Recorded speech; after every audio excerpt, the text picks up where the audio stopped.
Last night. I saw it last night. We haven't spoken. All right, Dylan. Vomit. Vomit it out, dude. What's up? Logan, what'd you think? Holy fuck, that was awesome. Uh, kind of heartbreaking, too. It was a lot more intense than I expected from an R-rated superhero movie, and that's saying something. Right. You never read any of the comics, right? No. Never? I went basically blind. Jesus Christ, you've never read comics, man? No. This has got to be corrected. So you're a movie guy. You just like the movies. Yeah, I knew a bit about it. I knew who X-23 was. Mm-hmm. And I knew a little bit about her history, but not much. All right. So overall, what did you think about it? As far as, go ahead. I just want to hear your raw shit. X-23 was fantastic in the movie. It was a ballsy decision on their part to not have her speak for the first half of the movie. And I think it worked out well. Her character was well developed. Really all the characters, except for the villains, were perfectly fleshed out. Sad to see Hugh Jackman and Patrick Stewart leaving these roles. They've been playing those characters as long as I've been alive. Ouch. You just hurt me pretty bad. Sure. So, when I first saw it, obviously the X-Men timeline is, I don't know what it is. It's worse than Zelda at this point. What timeline? Yeah, exactly. I mean, who gives a shit? Especially going into this one, I said, you know what? This is supposed to be like a standalone.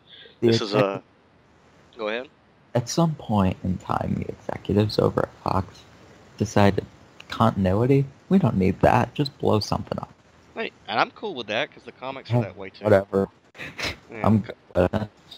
The comics are that way too, so I don't care, man. As long as it's a good story, and it doesn't. I know some people who bitch about oh, that's not how it happened in the comic or the book, and I'm like, well, look, comic books is one medium, film is another medium.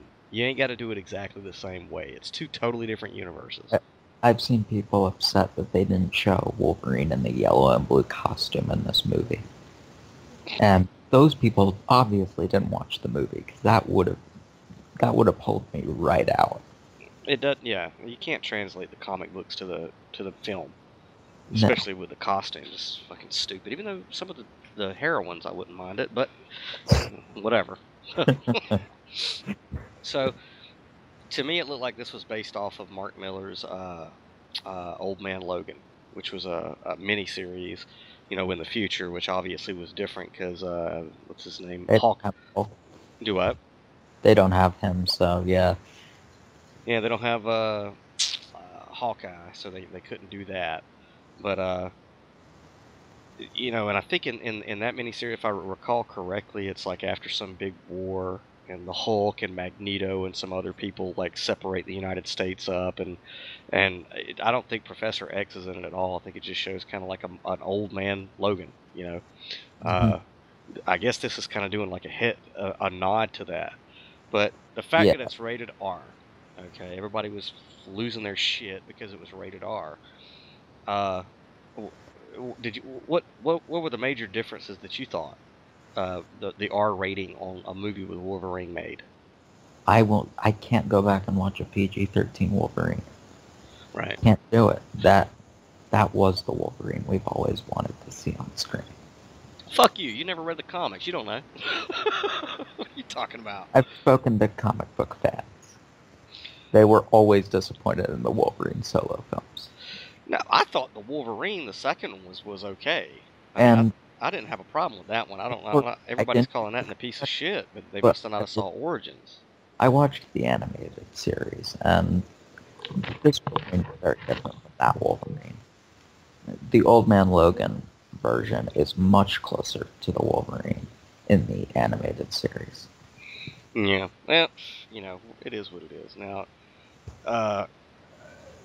right off the bat with this one, I mean, showing him amputate people and I mean gut them and just really show you what real if adamantium claws are really on a dude's hands, the opening sequence shows you exactly how that shit would go down.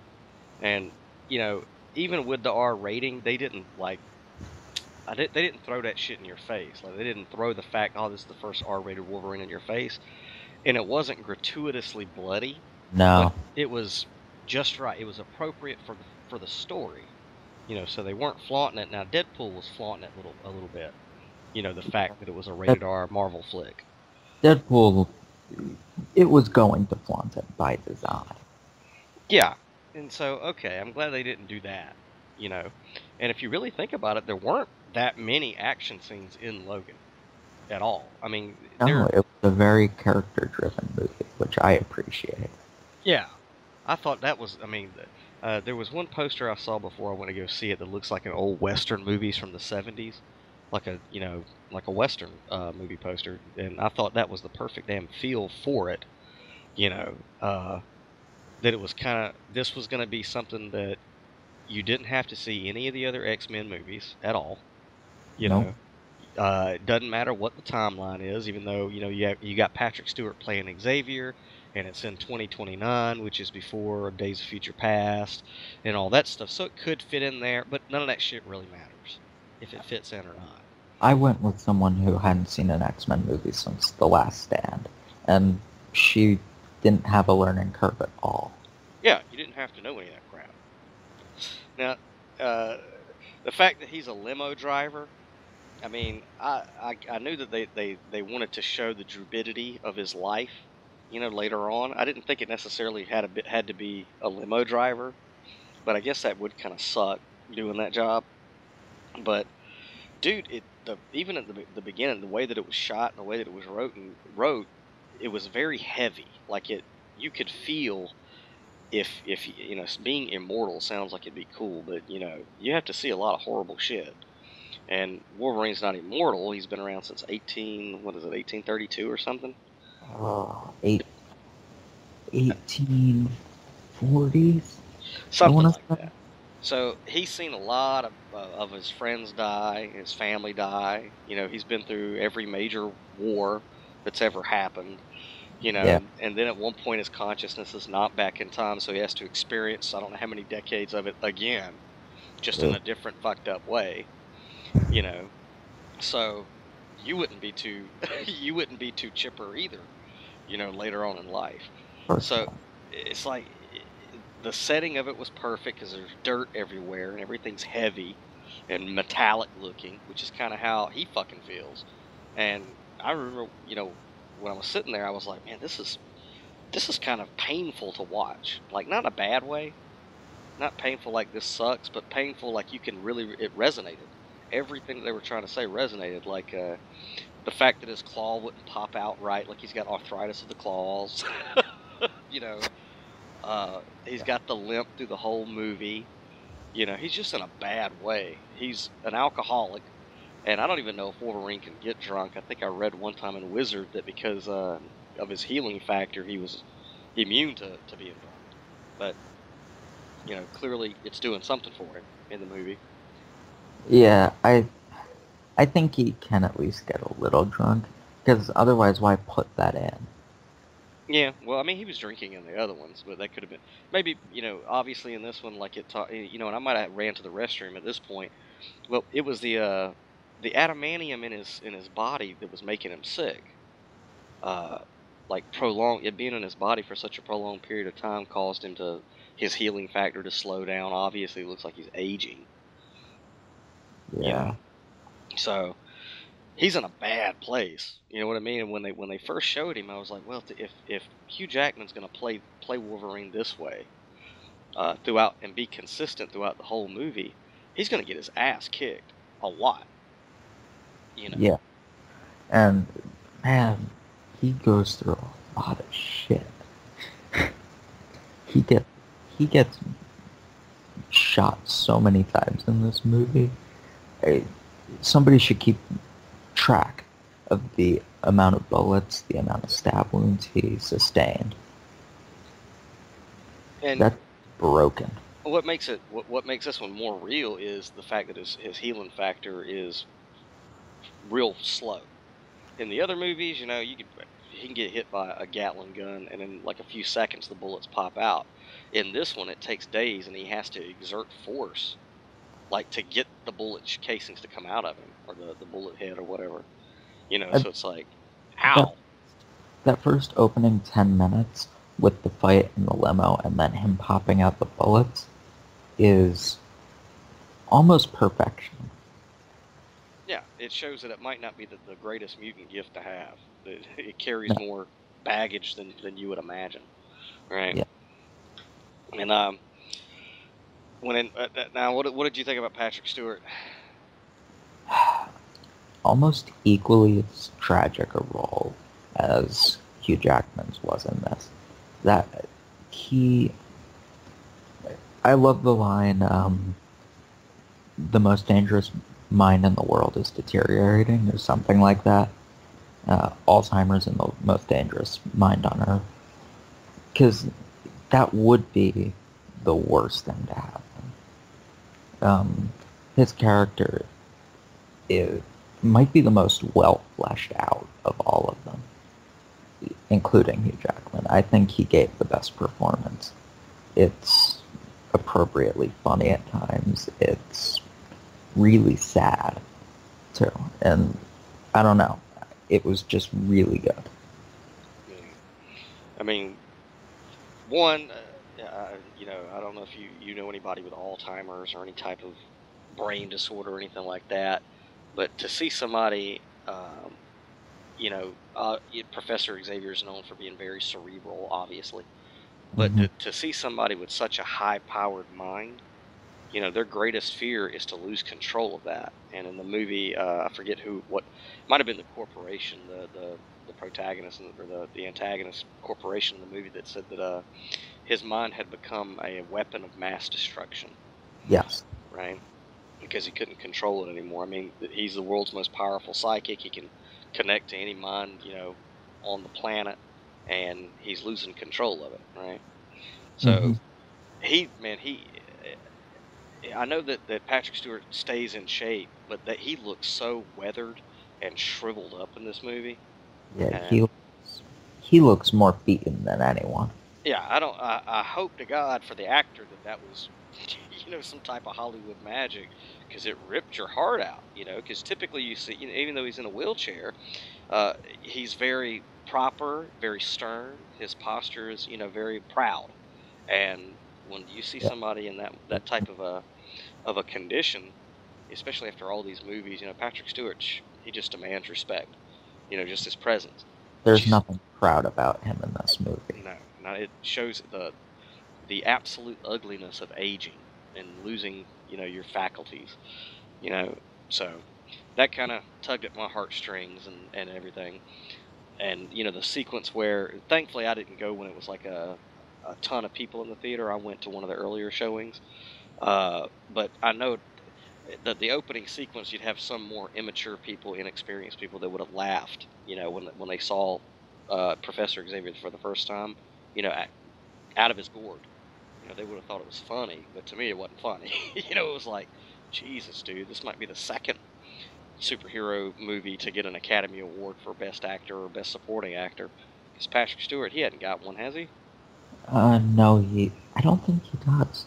That, Let me look that up, but I think you're right. I don't think he has an Academy Award yeah. yet. Give that guy an Oscar for this one. Give that guy Yeah, an Oscar I for this. completely agree with that. I'll admit, at first it did get a little chuckle out of me until I realized what was actually going on. Yeah. And and then with the medication, almost forced medication. You know what I mean? And it's like that sucked, because I know people in that situation too. It's like they know that the medication's poison. They don't want to take the medication, but they haven't found another way to deal with whatever it is that's going on with them to not have to be enslaved to that. So they that's there, and I want to talk about that a little bit more when we get into X-23. But He does, I just looked it up. He does not have an Academy Award. okay, well, they need to go ahead and throw him one for this one. Yeah, and Throw in Hugh one for this. Jackman while you're at it. Yeah, Marvel needs one of those under their belt. Uh, but now this is something that I saw on the internet. Is that did you see an echo of where Logan was keeping Professor X? Did you see a connection between that water tank and Cerebro?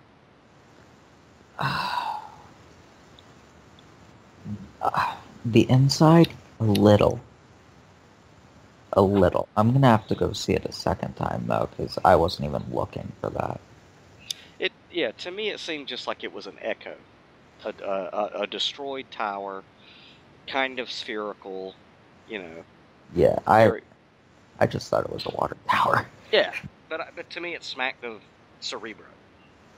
To me it's like, okay, and this is me looking in, I guess maybe too deep, but if you picture Xavier's mind when it's at its sharpest, you got Cerebro as a structure around that mind, and the water tower that he was encapsulated in, all busted up, would be an outer reflection of the shape of his mind.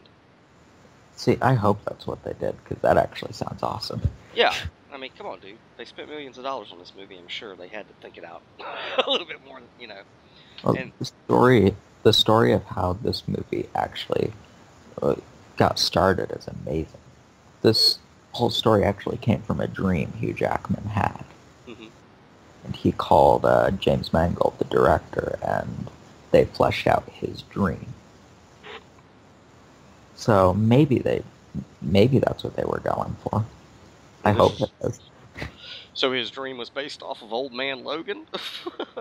No, his dream was actually based off of Unforgiven by Clint Eastwood. Oh, okay. Yeah, okay. That makes sense.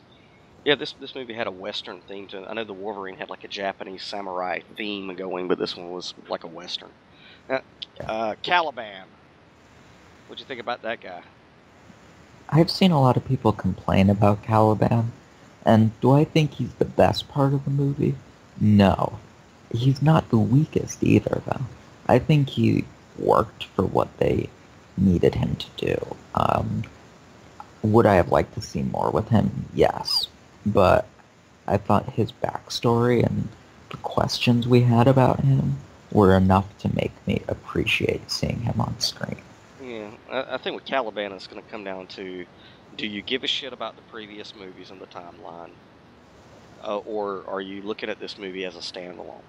Okay. Well, he was only in one of the previous movies, correct? He was only in Apocalypse. As far as I know, he might have popped up in the background of some other one, you know, but who knows? Because they started shoving way too many of the mutants. Yeah. But you know, during the time I was reading X-Men heavy, Caliban, you know, I think he was mentioned once or twice, but he wasn't like a major player. From my understanding, in later comics, he became that. But I thought the actor was good, and I thought for like a supporting character that was just really a means to an end, you know, a means for the company to the corporation to track them. Like, okay, that works. Yeah, he was fine for what they needed him to do. I still would have liked to see a little more of him. And something that I heard another critic say that I thought was a good point with Caliban is, if you notice the mutants that were in this movie, because obviously this is in a time period where no new mutants have been born in 20 years or so. No, not 20 years. I think it was like 6 years, I think. 6 years, something like that. Because the end of Days of Future Past mm-hmm. was 2023, when Wolverine was sent forward and he saw all the X-Men in the mansion grown up. Mm-hmm. I believe that was in 2023. Yeah, but I'm pretty sure that they said it had been 20 years since one was born. So you'd still have a shitload of mutants around that time to get to Logan. That it would have just taken them a minute to realize, oh shit, there's no new ones being born. But fair. Either way, you're living in a future where there's just a handful of mutants, and what I liked about that was even the mutants that it did show weren't physically highly exaggerated. No, Caliban was actually also very cerebral. Yeah, Caliban was like the only big other mutant that you'd see, but he could have passed for a human that was just an albino. So, it wasn't like you've seen in previous ones where you got swords sticking out of your arms, or like the guy with the porcupine dude from Last Stand, which I thought was stupid. Um, So Colossus. you know, so it, none of the mutants were physically, distracting from the drive of the tone of the movie. You know what I no, mean? yes, I do. All right, so X-23. Now, I'm gonna tell you, dude, X-23. Whenever she first came out, I think her first appearance was like in Wolverine and the X-Men, and like a cartoon, an animated series. I never saw it. I think I saw like one episode of that. So she wasn't really supposed to be a major character until a series called NYX came out, it was under a different Marvel label where they could deal with more mature stuff. And so her first appearance in comics, I believe she was a prostitute. Uh, and of course she wasn't the same age as she is in the film, but she's in her early 20s. Um, and she was a mute, and she was working as a prostitute, like in New York. Um, and the minute that I read that story, because there's an image of her cutting herself exactly as it shows in the film, I fell in love with that character. Because in comic books, sometimes they'll do like a female version of a male character just to catch the female audience for merchandising. Yes. You know what I mean? Like Batgirl, who gives a shit? Not a very well written character. Honestly, Wonder Woman is not a very well written character in my opinion. Sure, she was like the first female whatever, but that still doesn't. Great, you get that landmark. I'll give you that trophy. But a Wonder Woman comic book versus a Black Widow comic book, which one's going to have more depth? What do you think?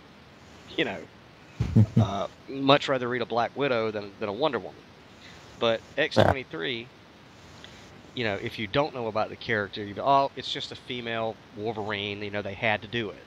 But her actual story goes way beyond that, and it was very well written out. The fact that now in the comic books, there's another program. It's not the Weapon X program, and it's not this company in Logan, but it is some type of government thing that is making clones of Wolverine, and all obviously X-20 or X-0 through 22 they all fail.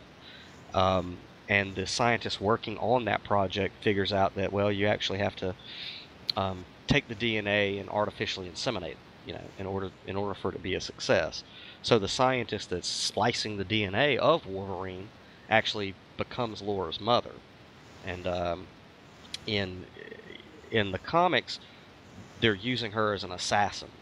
And when Wolverine goes into his berserker rage and he loses memory and whatnot, for X-23, she doesn't have that same thing. And obviously, she has her memory, but they use a scent, a trigger scent that they put on a mark. And if she comes in contact with that scent, she just goes fucking ballistic, And so she's very, very well written out in the comics. And so she was a character that I wanted to see in a movie, but not if they were going to fuck her up. They had to do her right, okay? And so when I first saw the first teaser trailer that came out, and I saw I can't think of the girl's name. Daphne Keane? Yes. Okay, when I saw that chick in the first teaser, I said, that better be X-23, because she looks exactly, she's got the expression and the demeanor of a young Laura. And dude, she did not disappoint. No, she did not.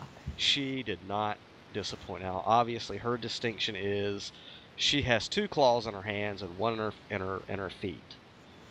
That was so cool. Right. And Patrick Stewart, or Professor Xavier, makes the statement about why that logically works in comparison to cats or felines, like tigers and stuff. Mm-hmm. But me going into the movie knowing what a badass X-23 is, and her being the only character that figured out how to kill Wolverine in the comics, I knew that she's a bad bitch. I mean, she does like martial arts where where so she's doing flips and everything with these adamantium claws. She can gut a lot more people in different ways than a 5'2" little stocky Wolverine can. Yeah.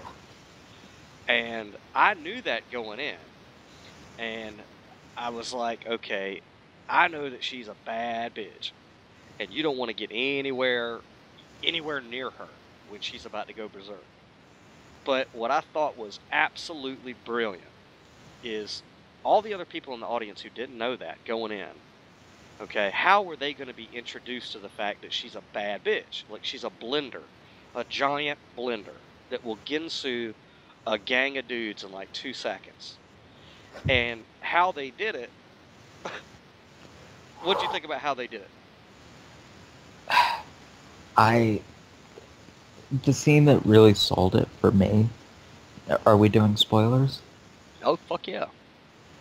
When she comes out of the safe house and has the guy's head and throws it at, I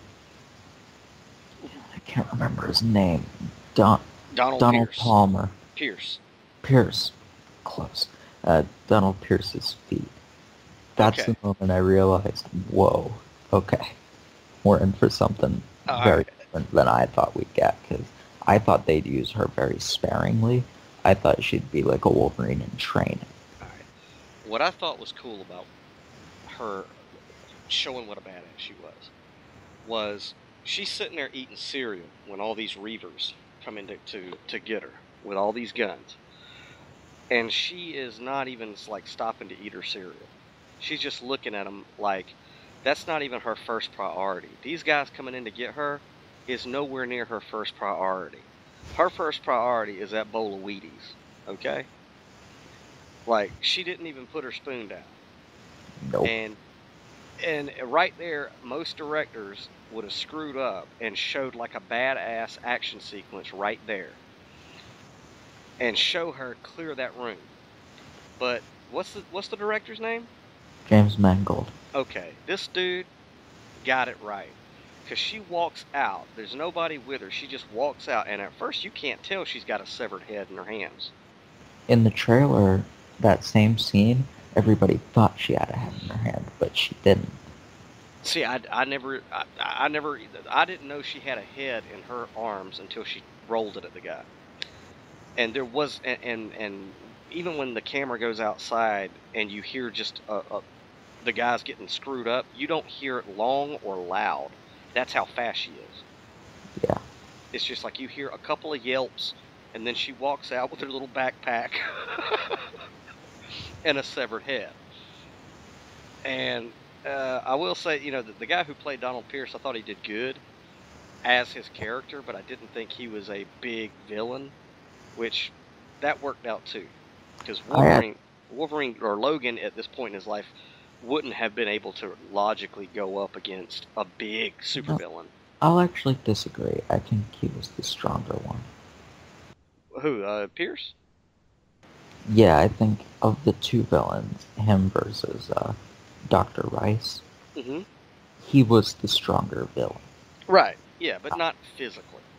No, but in terms of characters, I felt he was the strongest villain. Right, yeah. He was the brains behind it. But as far as like the physical thing, you know, the physical antagonist to Logan, he did good.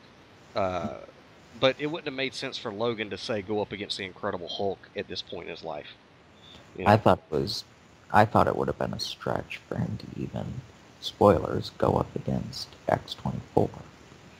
Now that, okay, we'll get to that, because that threw me for a fucking loop. Right? Yeah. That was the thing the reason I hadn't been watching any spoiler videos or whatever. Well, they hadn't shown that in any of the trailers, so bravo to them for keeping that quiet. Yeah, because I'm not going to shit on Superman versus Batman or Batman versus Superman or whatever. But, we'll fight if you do. Huh? We'll have to fight if you do. Hey, it was what it was. I mean, what did people expect? You know, I don't know. I had qualms about it, but I didn't think it was the piece of shit everybody said it was. You know, I don't. Whatever. Qualms too, but I love it. But anyway, But so yeah, the whole X-23 thing was her opening, her introduction was fan fucking tastic. I thought she was great. Okay. Yeah. Um, now I don't know if you caught this or not, but uh, when I think that the nurse's name Gabriella that got X-23 or Laura, whatever, out Yes. of the facility. Uh, what was it that you noticed that the filmmakers were trying to make a statement with what was going on with this transgen company?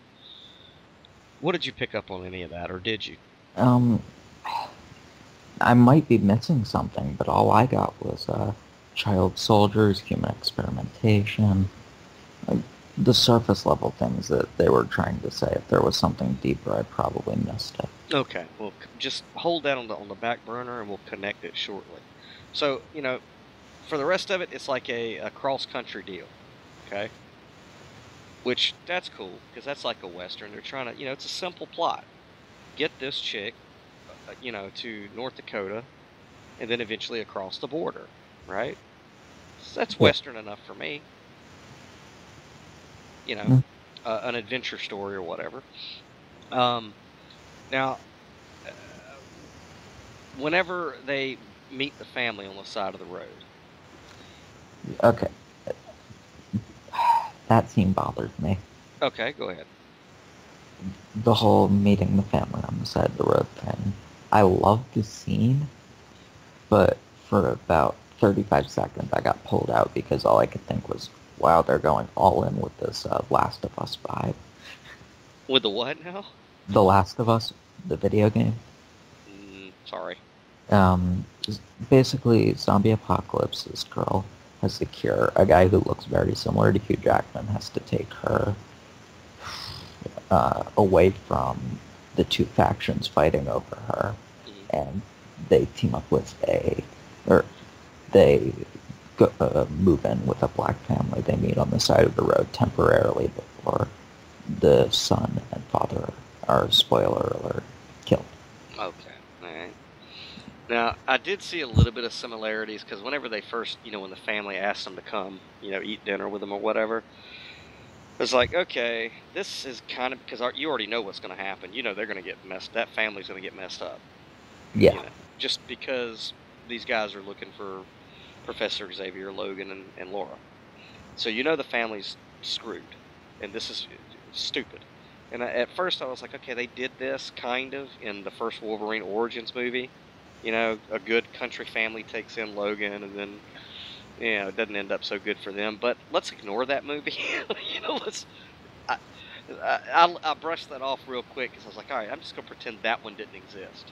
Okay. All right. I think everybody did that. Just that one, no, it didn't exist.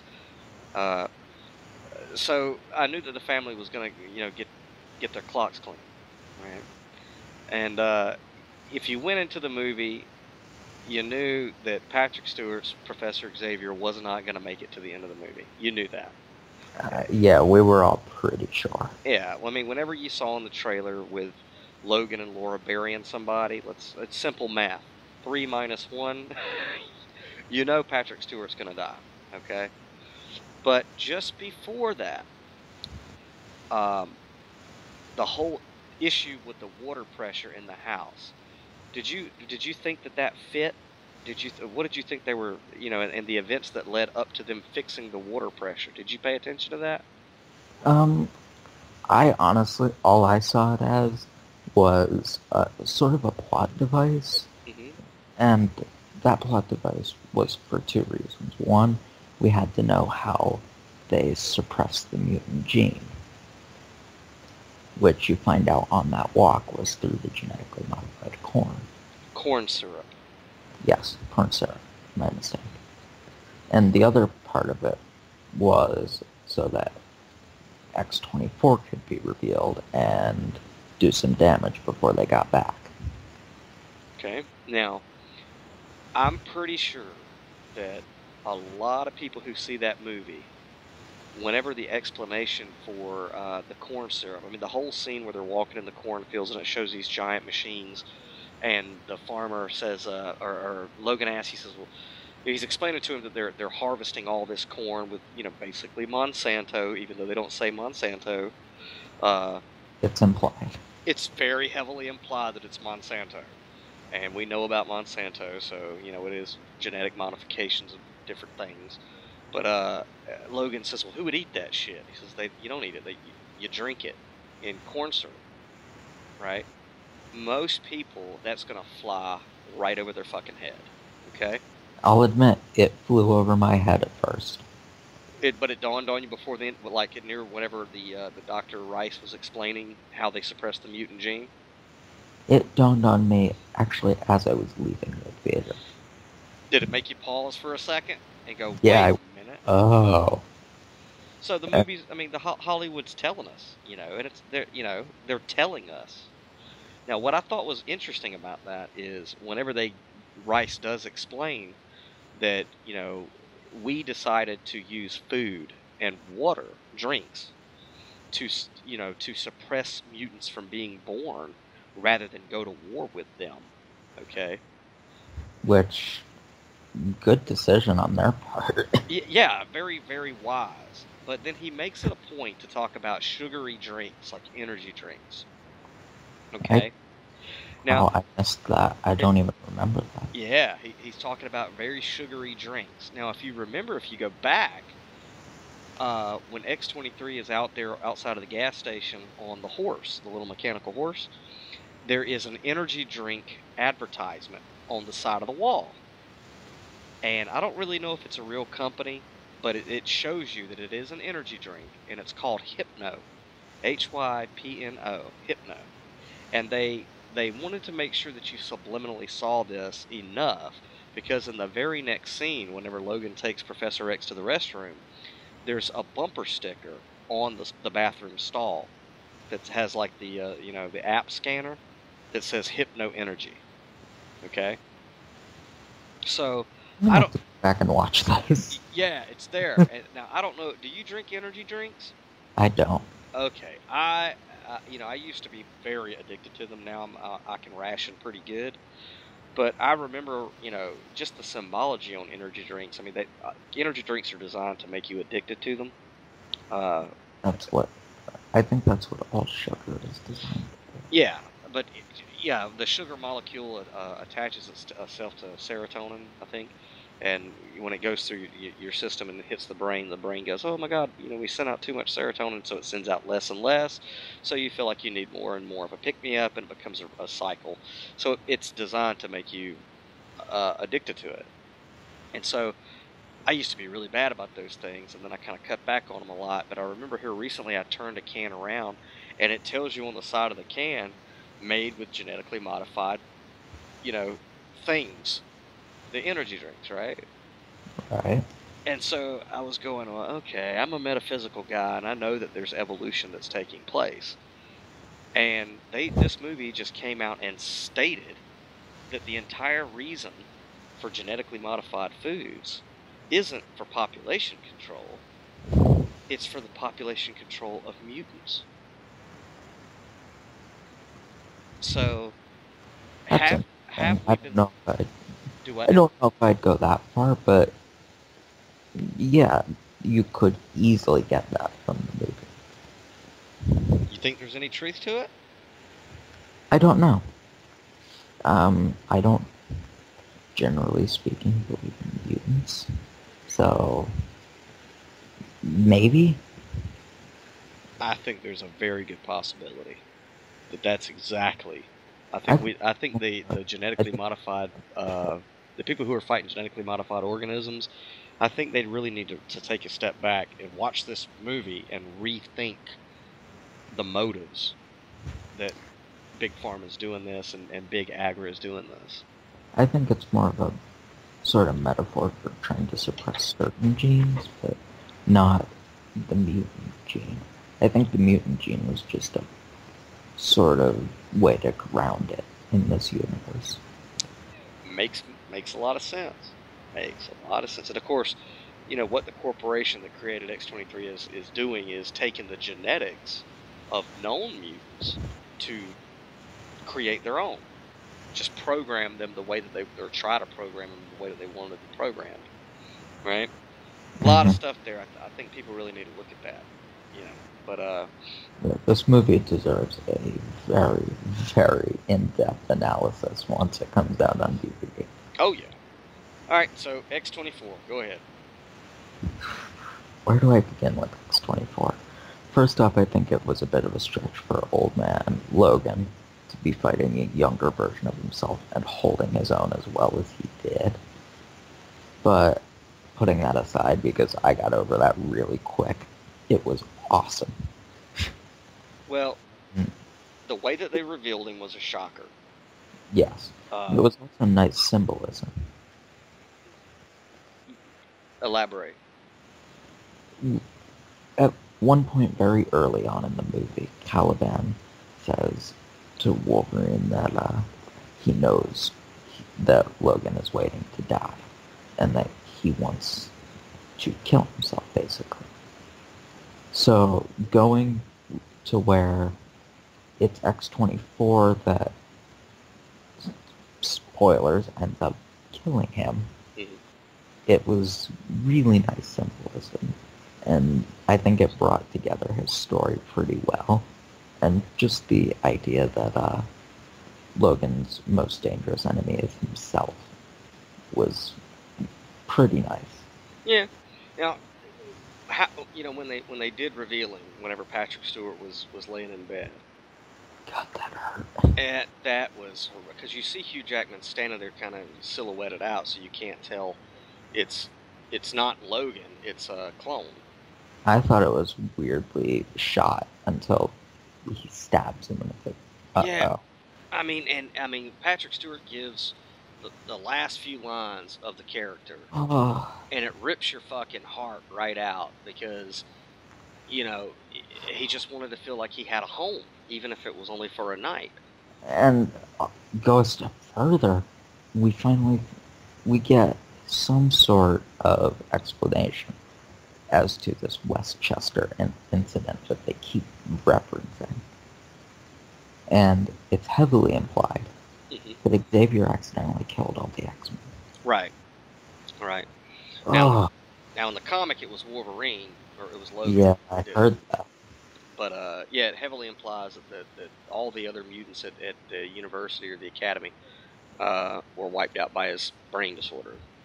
But dude, the whole speech rips your heart right out of your chest because y- you know. And then, and then James Mangold proceeds to stomp on it when Hmm. Hugh Jackman comes in and says, "It wasn't me, Charles."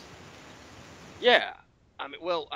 Whenever the clone X-24 puts his fist on Xavier's chest, and you hear the claws snap into his fucking chest, I thought for like a second Logan did it, to like put him out of his misery or something, like it was a mercy killing. Like, okay, Uh, well, Now, as soon as the claw stabbed, I knew that they weren't going to go that route. I, and when the camera showed X-24, a younger clone of Logan, then I was like, oh, okay. But for that first second there, that shit, I knew that Patrick Stewart his character was gonna die in the movie. I knew so that, but I just figured it was gonna be from old age or something. I didn't know, he was gonna take one in the chest. I didn't. Wow. I No, that hurt. Yeah, and see, okay, I forget which Terminator movie it was where old Arnold had to fight, young Arnold. Me too, I think. Yeah, I would say that it smacked of that, but it It, did it I've so seen much a lot. fucking better. I've seen a lot of people make that comparison. But Logan did it so much better. So much better. We're going to be saying that a lot throughout the movie or throughout this review with a lot of comparisons. Yeah, I mean it's a patchwork movie. There's a lot of elements from a lot of different things, and they're like the whole reference to And to it does almost all of the things it sets out to do better than anything before it. yeah. This should be considered. It should be considered its own thing. It should be the Dark Knight, like somebody said. It's the Dark Knight of the Marvel universe. I'll They put it, nailed it. at this point, I put it at my third favorite comic book movie ever made. What's your other two? The Dark Knight at number one, and my more controversial pick, Man of Steel, at number two. I don't see why that's controversial. That's all right. Everyone I've talked to said Man of Steel is garbage, and I don't, for the life of me, understand. I didn't like the character of Superman until Man of Steel came out, so I don't know what their problem is. But we can do a whole Man of Steel discussion. Another. So, what I thought was cool was you're right about it didn't make any logical sense for an old man Logan to go up against a younger Wolverine or clone of him, and so they didn't mess that up because No. when he does come in contact with X-24, he gets the shit ripped out of him. No, not the first fight. The first fight he's preoccupied. Very evenly matched. Well, in the first one, talking about the farmhouse, he's a little preoccupied. He's over there with Stewart. No, but I mean, once he gets out of that, Mm-hmm. and then they fight, and I can forgive it because Wolverine was pissed, but he was winning that fight, and that bothered me a bit. I thought the second fight was handled a lot better. That's what I'd expect from a really old, withered Logan versus a Logan in his prime. Right. Now, so near the ending of it, we find out that, or throughout the whole thing, Logan doesn't believe, that Eden exists, this place that Laura wants to get to. I love the symbolism there too. And so, because it was the coordinates from an old X-Men comic book, which I thought was also cool, is that they did the comic book within the comic book. I thought that was very well done. I did too. I read some people had a problem with it in the trailer, but I couldn't see why. I mean, in a world of merchandising, you have these superpowered mutants saving the world on a regular basis. There's going to be a comic book written about them eventually. Yeah. And I guess I get why people were hesitant about that, because, I remember when Wes Craven's New Nightmare came out, which was supposed to be a movie within a movie. That was stupid, and there's been a few that's been like that, and it's like, it was just a marketing ploy. But, and they didn't push that too far. They didn't push the comic book. They mentioned it. Yeah, I mean, it was there. It was a plot point, but it wasn't like a huge deal, So yeah, it was subtle enough. That was straight. Now, of course, when they do get to door, well, to tell you the truth, whenever Laura starts speaking, the whole, like, whenever she gets him to the doctor, the country bumpkin doctor, and all that, I was like, okay, what's the point of this scene? I don't really see what the point of this scene is, besides to show that she can, jack a car. But then it pays off when they're in the parking lot, and finally she starts speaking, which I thought was brilliant, and the little bitty voice that came out of that little girl. And you've already seen her, like, disembowel an army, and then this sweet little Mexican, accented voice comes out of her. It's like, what the hell? You don't expect it, and it's perfect. And Hugh Jackman did great, because on his face, it was like, that was the first time he ever heard her speak. Yeah, like, wait, you're not mute? You can talk? And so then she won't shut up. But I thought it was brilliant, how they did that. I thought was great. That she's this, and it makes sense. There's one part in the comic books where it doesn't come out and say it's Bill and Hillary Clinton, but it heavily implies at a political event. And when she's younger, like she is in this movie, they make her look like she's got polio or something. So she's on leg braces, and that's how she gets past the metal detectors. And they have the trigger sent on the candidates, and of course she kills the whole room, But they have her like in thick glasses and pigtails and make her look very weak and vulnerable, because she is a little bitty thing. Even when she's older, she's a little bitty thing. But to hear that voice come out was like, okay, that it was great how they did it. Oh, it was funny. No, this movie, it's a very somber movie, but when it does comedy, it does it brilliantly. Yeah. It was not too over funny. I mean, it didn't break it up, but there was some nice jokes in there and everything. But so whenever they got to North Dakota, and you see that there's all these new mutants there, I've seen one other guy talk about, who the possible genetic donors were, and who their fathers or mothers could have been. And at one point, to tell you the Yeah, truth, whenever man, I think do what? one of them was his real name is slipping me, Bobby something. Yeah, the guy with the ice. Yeah, Yeah, a throw to Bobby Drake. Bobby Drake. Yeah. But oh, where was I gonna go with that? Sorry. No, shit. Do you want me to talk while you You totally threw me off course. I'm sorry. No worries. Yeah, well, when they get there, it's kind of I don't know if you've ever seen the old Charlton Heston movie, Omega Man. Probably not. No. No, they've done a I couple of don't remakes. watch. Um, what's his face? Arnold did it was a very loose remake or translation of it called End of Days, and then Will Smith did The Last Man on Earth or whatever it was called. Those were loose After remakes of it. Do what? After Earth? No. Whenever he's like the only guy in New York City, and he was looking for a cure for cancer, but it come out to be a plague. No, that one. Why is it slipping my mind? Yeah, it kind of smacked those where there's one last little uh, coven of whatever species. In this case, it's the mutants, the children. And so it was kind of like a passing of the torch. And what was cool about it was, hindsight looking back, Xavier, he's going to die in the movie, but he does play an integral role of bringing together another group of mutants, which is Yeah. what he did his whole life. Yeah, You know, no. It was awesome to see a new group of mutants. I thought she was the only one left. I was really happy to see some of those other kids survive. And they were all really cool. yeah, they were. Yeah, they were. I mean, you only got to see those guys for like the third act, but Right. it was a But they nice little served their match. role well, and I honestly wouldn't mind seeing a movie led by X-23 with that group as the supporting cast. I'm pretty sure you're going to see X-23 alive from here on out. I I'm hope so. pretty sure. Yeah. Uh, that'd be all right with me. But whenever they like the Gabriella lady was explaining that X-23 in essence is Logan's daughter. I mean, genetically she is. Yes. Um, and so you lay that whopper on him. But whenever Patrick Stewart at one point in the movie, before he gets killed, obviously says, "Does she remind you of anybody you know?"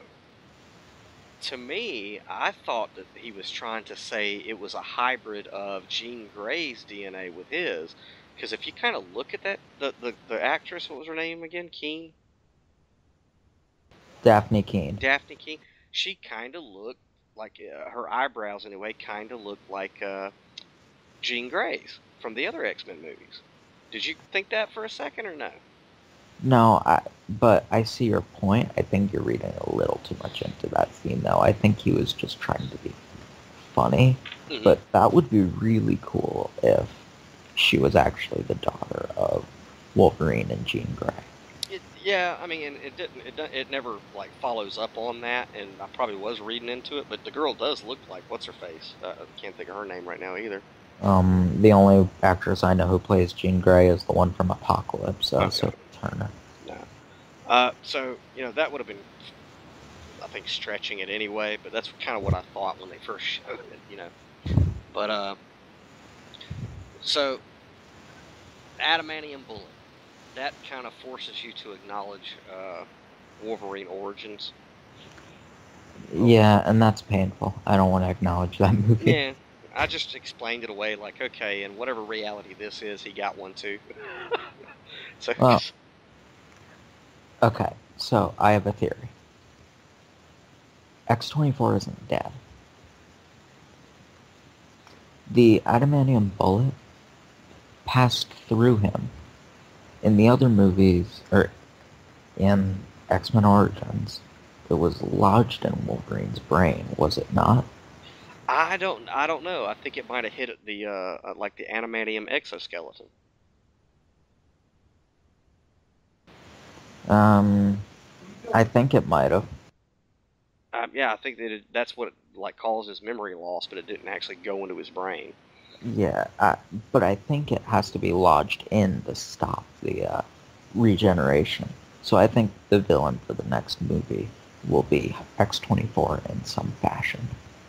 I don't. Well, you're gonna have to have Hugh Jackman, right? Yeah, which would probably stop them from doing it, but at some point I think they'll bring him back because, come on, he's not dead. They blew past his skull. He can regenerate from that. Well, But earlier in the film, he had like a severe facial thing, and Dr. Rice had to give him that booster. right, it'll take time for him to heal, but he would have healed still. I But will see. they could do what they did in Rogue One. I haven't seen it, so keep your mouth shut. Okay, I Sorry, thought you had seen it. not yet. No. So I mean, you get to see like at the end of it, I was glad to see. Okay, if they're gonna play it consistent and Logan is like limping, and you're not gonna get to see him in total berserk rage, but the whole booster medicine gave you 30 to 60 seconds to get to see Logan at his best, fighting like a Wolverine with X-23. So you get to see the X-23 Logan fight combo. Even if it's only it was they saved it for last, and in comparison to other superhero movies, on a scale of epicness, this was very, very low. Okay, I mean they had fucking Wolverine on top of a nuclear power plant in the first one, fighting a guy with laser beams from his eyes. That's a little fantastic. The Silver Samurai is a giant robot, essentially. That's a little fantastic. But this was really brought back down to earth, where it's a special forces team. Okay, so that's more doable. You know, and how they paid it off, and it was only like a few seconds, but I thought it was worth it. And at that point, I was like, I didn't really think that they were gonna do what they did at the end until the very last scene, which Yeah, is, you know, Logan dies. Obviously, after the fight, Logan has sustained way too much to where, it's now you know why Hugh Jackman wanted to end it with this one, which is he dies, and it was perfect the way that he did it. Like the last line was, "That's how that feels," you know, and that sounds like a throwaway line or a smack from The Dark Knight Rises. Whenever Catwoman disappears off the roof and Batman says, "So that's what that feels like." But this is more. It has more meaning to it because he's seen no, so many people die. that hurt real bad to see Yeah. him go. Yeah. It, it's. I said it right after the movie. I knew there was no after credit scene. We just sat there though. But I said, I'll say it again. It really is the end of an era. Yeah, it is. Because shit, I was like your age when he first filled the role. So it's And like, it was a fetus. yeah. But and then when Laura starts screaming, "Daddy," I Oh God. that was rough, dude. You know. Oh, I didn't cry, but my heart was hurting. Yeah, and then she didn't even. Well, what I thought was funny is obviously at the end of it, she quotes the movie that her and Professor X were watching at the hotel, which is Shane. You know, she has nothing else to say at his grave. I mean, that's the only powerful thing, that she because it was Is it wrong that I found that a little funny? it was a little funny, but it was also sweet It because was. she was learning during that scene in the hotel, and that was the only way she could convey what she was feeling at a funeral. And I thought it was funny that Professor Xavier was buried on the side of the road near water, and then it shows the guys or the kids, the New Mutants or whatever, burying him near water, and it's like they both have unmarked graves, like most of your unsung heroes or whatever. And when she took the cross and turned it into an X, I didn't actually know I there. didn't either. I didn't know that there wasn't going to be an after credit scene. I didn't Uh, know. Okay. I didn't realize it was an X for about 3 or 4 seconds. Yeah, she does the X. Yeah, I thought that was cool. But I did not know that there was. I assumed that since it was a Marvel movie, there was going to be an after credit scene. Okay, and this is the first Marvel movie I've ever done this at. Whenever it says Logan after it shows his grave, I got up. My mom was in her wheelchair. She went with me, and left the theater before I could see an after scenes credit, because right then when it shows his grave and it was done, I said there should not be any more, and I don't want to see an after scenes credit. Well, when we were sitting there, the person I went with said, "I'm surprised there wasn't an after credit scene." And I said, "What could you have followed that up with?" Yeah, yeah. I mean, Wolverine's hand coming out of the fucking grave, that would have ruined the whole movie. Oh God, I would have been so pissed at Yeah, that. you know, but I didn't, and like I said, I didn't know. Now I did when I got home. I Googled, is there an after credit scene or whatever. But as far as the experience of sitting down watching that movie, I did not want to see any more than a pan out from his grave and then the title. That's it. That was perfect. You know, I wouldn't have minded seeing them get to Eden to see if it was real or not, but I can't complain with how they ended it. No, not at all. But maybe it's just me. I wouldn't have minded a little bit more of that, more closure with her. Yeah, well, I mean, like I said, I haven't since the whole universe reboot of Marvel. I haven't read anything, but from my understanding, she's the only Wolverine in the new universe.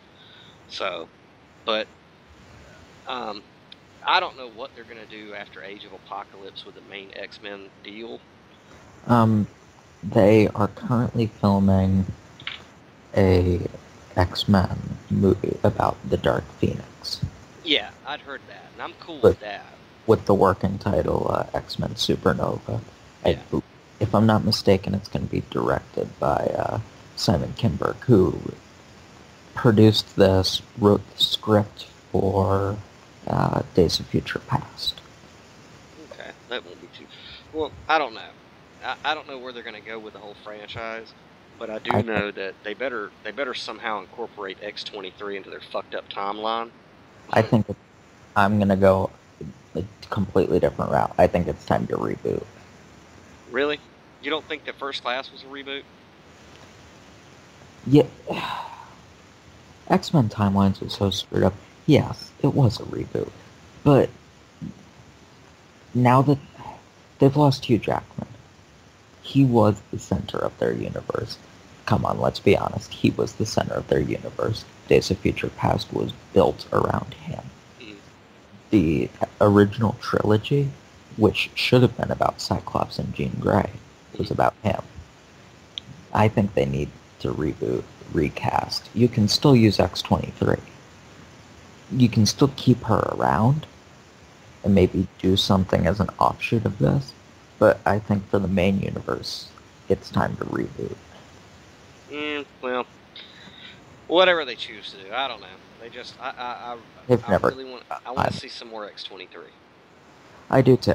They've never cared about timelines though, so I think them keeping the Daphne Keene X-23 around would still be possible if they rebooted.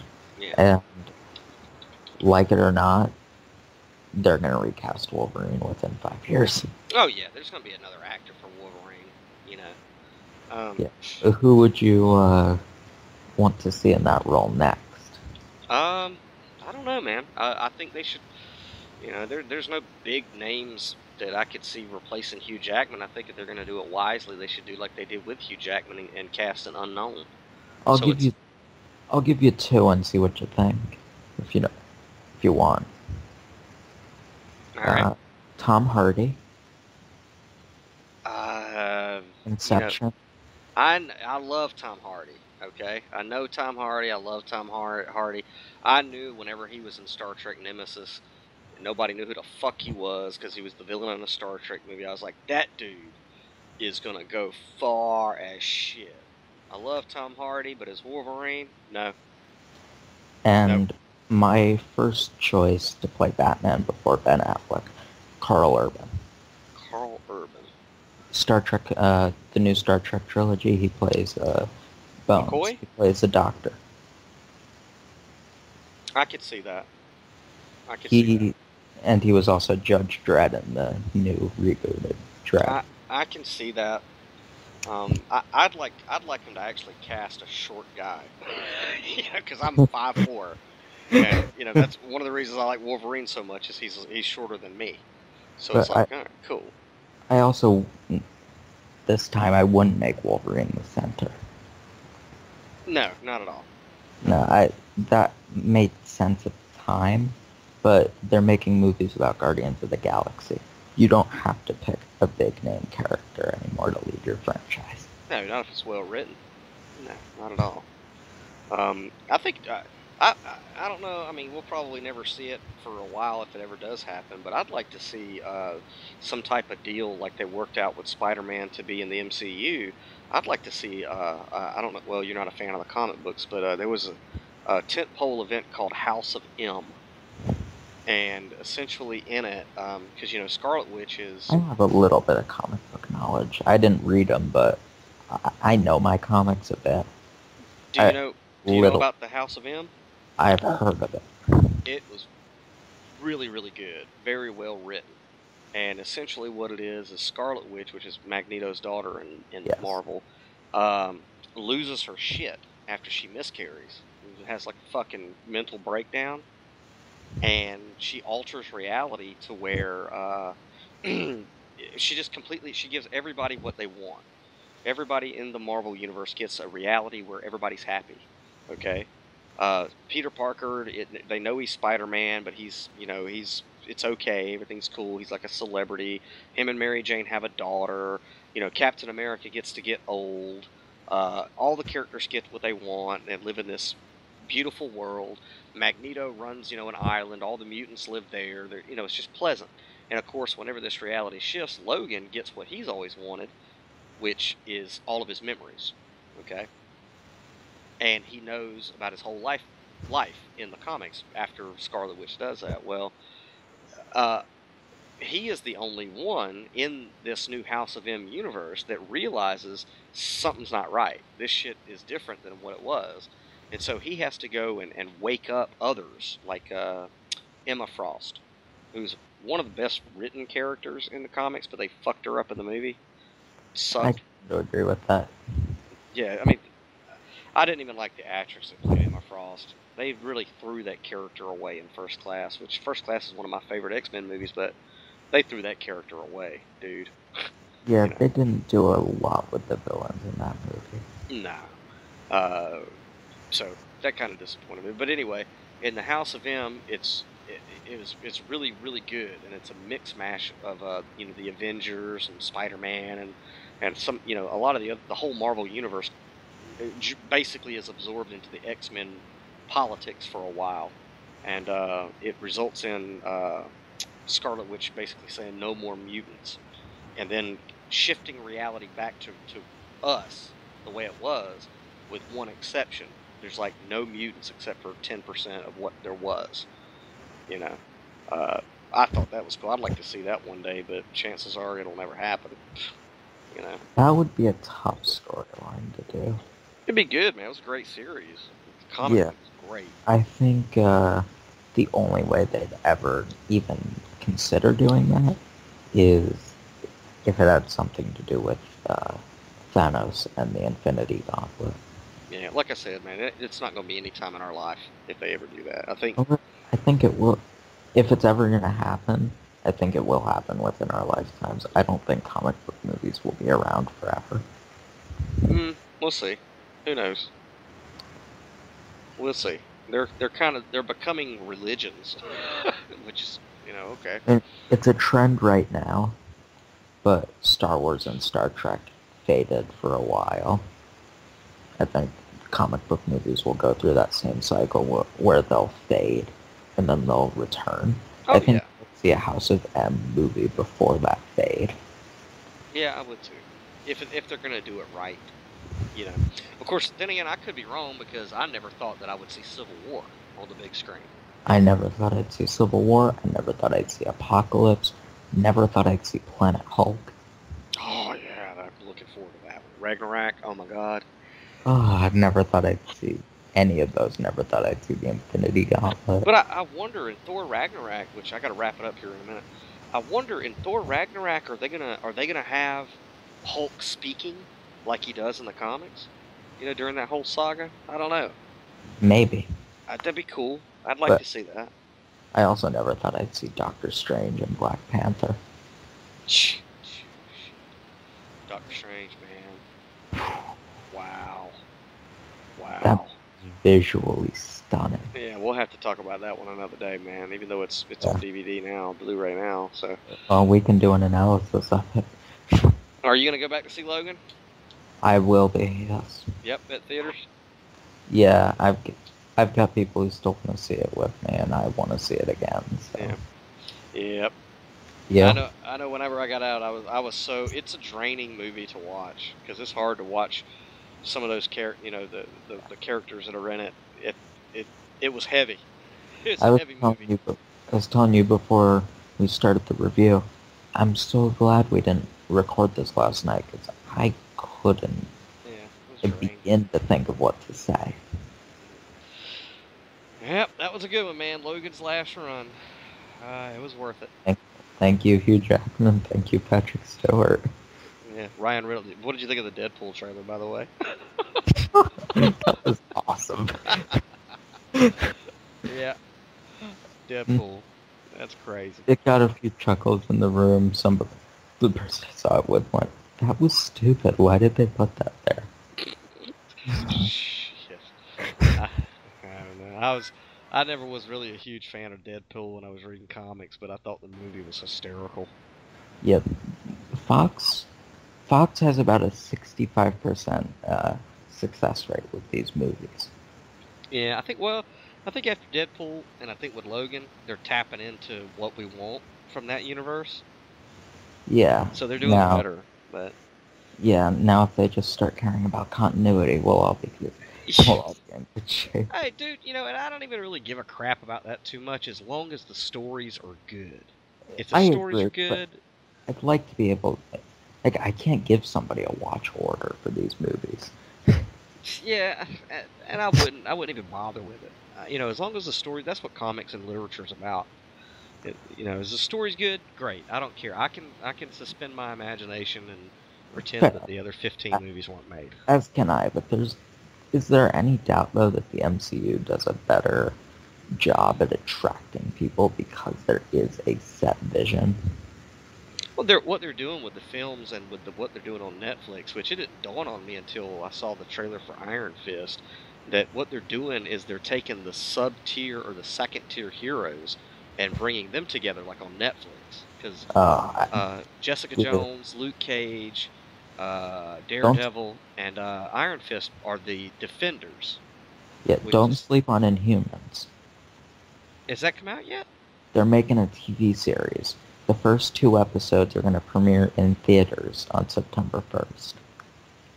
Okay, all right. In IMAX. Yeah, we'll see how they do that one, because Inhumans is a take it or leave it type of series. Their full cast list is pretty impressive. So, yeah, don't sleep on what Marvel's doing right now. Is Black Bolt in it? Yes. Okay, Black Bolt's going to be in it. Cool. Yeah, they're doing some pretty innovative things with it. And Agents of S.H.I.E.L.D., which was bad for a season. Season 4 is brilliant. See, I don't even remember what season I'm on. I can't even recall. It's brilliant. What'd you think of Luke Cage? Have you seen it? I liked Luke Cage. It's not my favorite of the Netflix shows. It's probably my 3rd favorite.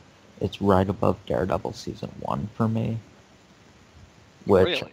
I didn't really like Daredevil Season 1. I'm in the minority. Yeah, I didn't care for the first season either. But Jessica Jones is still my favorite. Jessica Jones was fucking awesome. And, that was cool how they did that, because she's not a huge fucking hero in the comics. She's relatively new. Yeah, and David Tennant's performance as the Purple Man. Purple Man? You talking about the villain? Yeah, that's his name in the comic. Kilgrave. Kilgrave. Isn't he the Purple Man in the comics? I don't know, because the only time I ever read about Jessica Jones in the comic is whenever she was, it was after her and Luke Cage were married and had a kid, so she wasn't really doing that much in the comics. Which is why when I heard about the show, I was like, what the fuck are they gonna do with that character? But then I gave it a shot because I thought the lead actress is a cutie pie.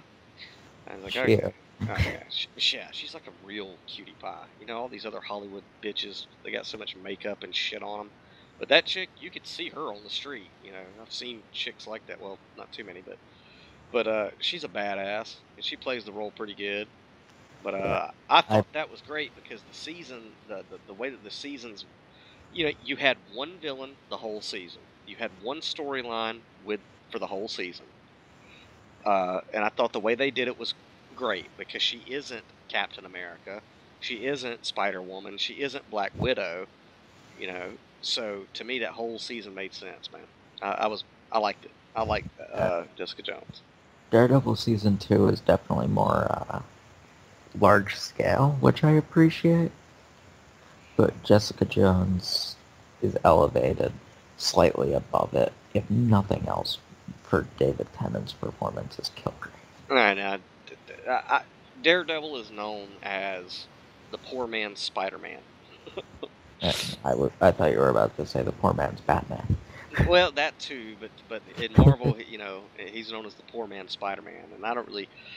The only thing I like him for in the comics is honestly, whenever one of the superheroes need a fucking attorney. Okay, but I thought this was pretty bad. The actor who plays Daredevil, Matt Murdock, I didn't care for him at all. You know, until it didn't feel like he really was the character until the second season. After the second season, I was like, okay. I love the second season. I thought the second season is what hooked me, and there's one name in the second season that really did it.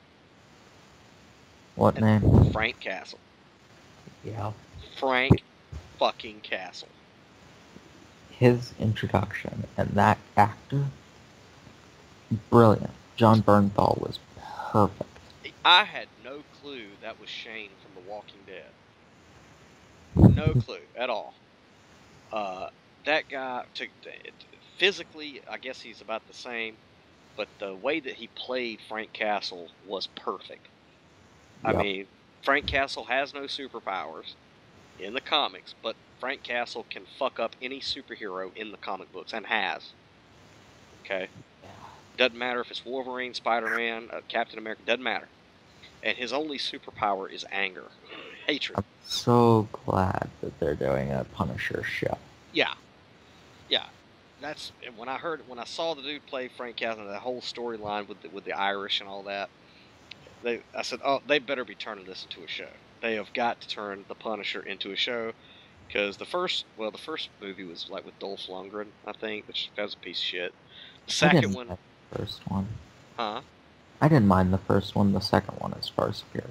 Well, there's three. Okay. Yeah. The one with Dolph Lundgren back in the '80s was just shit. Okay. The one with Thomas Jane, I thought that was shit. Punisher Warzone, I liked it. But the only reason I liked it is because of the three Punisher movies, it was truer to the comics. But it is a campy fucking movie. Yes. You know, it was campy, but it was more Punisher-esque than the other two pieces of shit. So to see him do it in a series, I thought was great. Yeah, it was awesome to see. And of course, the whole prison thing with Wilson Fisk and all that, you know, I thought that was pretty damn cool too. So we'll see what's going to happen with that one. Yeah. Iron Fist? I don't know. I'm excited. Well, I don't know. I mean, I know back in the 70s or 80s when Luke Cage first came out, it was Power Man and Iron Fist. They were like a dynamic duo or whatever. Iron Fist is actually the character I wanted to see on the big screen since the first Avengers movie. Well, who knows, man? I mean, I don't know what they're going to do in Marvel Phase 4, but I know that the MCU is planned out for like the next 20 years or some shit. Yeah. So don't think we'll ever, ever see Iron Fist, Luke Cage, Daredevil, Jessica Well, Jones, and Punisher well, in the movies. well. If you get to Marvel Civil War, it heavily implies that you're going to have the Avengers and then Captain America's secret Avengers. So, if they really wanted to, they could recruit these cats from Netflix who are the Defenders, like Yeah. Luke Cage. See, the only reason I wouldn't do it if I were in charge is what those series work because they're fighting street level villains. Mm-hmm. After seeing them in a movie fighting an intergalactic threat, everything else they do will feel small. Well, I mean, yeah, but see, then Doctor Strange comes in and changes the whole game up. Well, Doctor Strange, yeah, he changes everything in the MCU. Yeah. And yeah, Doctor Strange is going to add a different element. With bringing in the multiverse is going to be that. I mean, they're not going to be able to really expand upon that until after they beat the shit out of Thanos. You know, after the Infinity Gauntlet War, that's when I think they're really going to utilize Doctor Strange, because I'm pretty sure Robert Downey Jr. is getting tired. I think we're going to lose Robert Downey Jr., we're going to lose Chris Evans, and I'd say there's a 50% chance we lose Chris Hemsworth. Which, okay. I mean... Yeah. I think we lose Thor, Iron Man, and Captain America. Okay. Infinity War. And that would fit, because Captain America gets assassinated in the comics after Civil War. Yeah. I'm surprised they didn't do it in this one. An alcoholic narcissist superhero? Well, that was Tony Stark, and now it's Doctor Strange. I know that they didn't say anything about it in the movie, but in the comic, he's an alcoholic. So, and of course, the characters of Tony Stark and Doctor Strange are very, very similar as far as, you know, who they are before they're superpowered. So, yeah, you're probably looking at Doctor Strange heading up the MCU after Gauntlet, man. And that's cool with me, because some of the best storylines are when Spider-Man and Doctor Strange cross paths. So, I do what? That was just what I was thinking. Hell yeah. So now that you got Spider-Man back. Spider-Man animated series, whenever Doctor Strange would show up in that. Hell yeah. So that's going to be cool as shit. You know, they might do a One More Day. I think that was one of my favorite stories. Madam Web. Yeah, well, fuck Madam Web. She can stay wherever she's at. I don't really care for that character. I don't really care for that character. I like Moreland.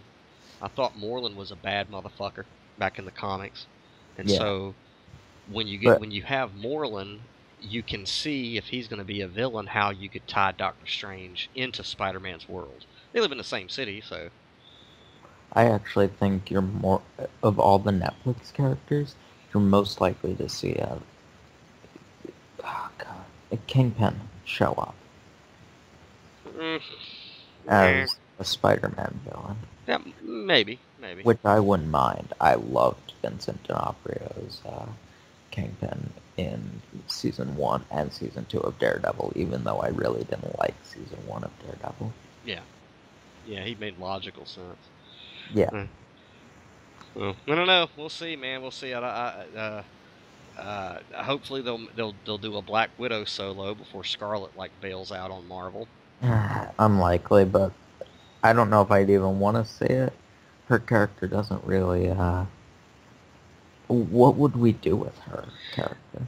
Actually, dude, there's a Black Widow's mini-series called The Things They Say About Her that really, really gets into her. There's a lot of good stories you could tell with Black Widow. A lot of good ones. Most people don't know the person who actually trained her was Wolverine. They'll never explore that unless they get a deal with Fox. Yeah. Which I don't see. The only deal they can get with Fox right now is a deal for the Fantastic Four. Man, they just need to leave that alone. They done fucked Fantastic Four up so many times.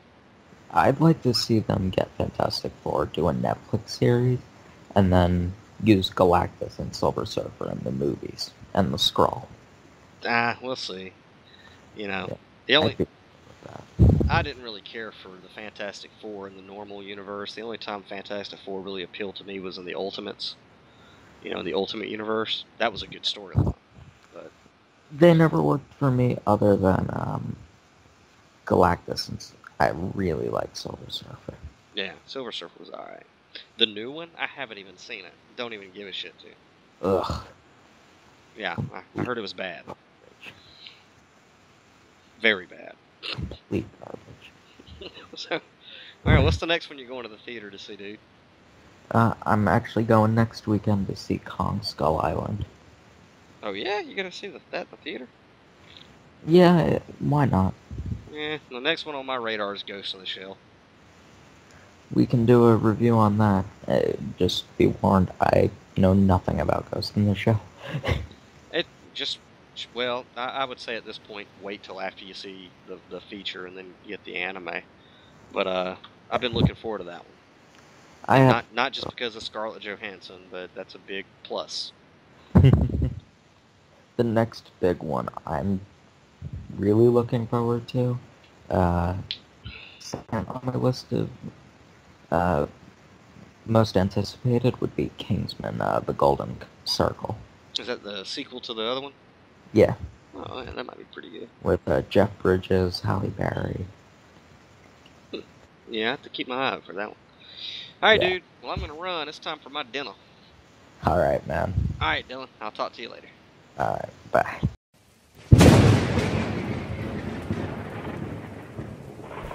Downloaded content podcast. Downloaded content.